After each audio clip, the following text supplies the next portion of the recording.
লতিরাজ কচুর ফলন 1 বিঘা বা 33 শতকে প্রতি সপ্তাহে কি পরিমাণ লতি সংগ্রহ করা যায়।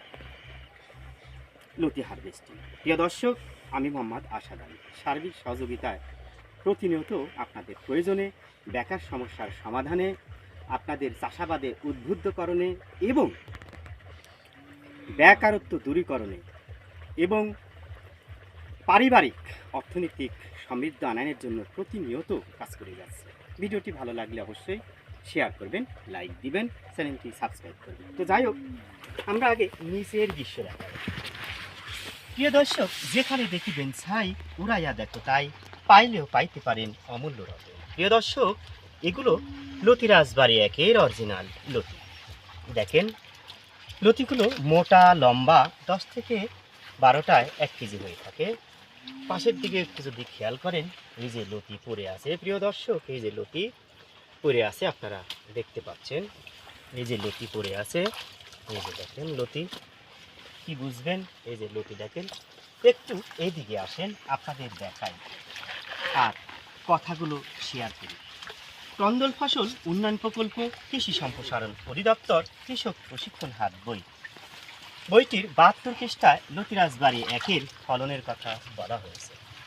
সাধারণত প্রতি 10 দিন পর পর লতিরাজ বাড়ি একের গাছ থেকে লতি সংগ্রহ করা হয়। সাধারণত প্রতি 10 দিন পর পর একটি গাছ থেকে এই বইয়ের ভাষায় 200 গ্রাম করে লতি সংগ্রহ করা হয়। 33 শতকে বা 1 বিঘায় মোটামুটি 4500 থেকে 5000 চারা থাকে। তাদের হিসাব মতে 1 বিঘা থেকে প্রায় 15 মনের মতো লতি সংগ্রহ করা যায়। প্রিয় দর্শক, লতিগুলো দেখেন, কিন্তু এমন লতি হলে মাত্র 10 থেকে 12টায় 1 কেজি হয়, তাহলে ফলন কিন্তু আরও বাড়ার কথা।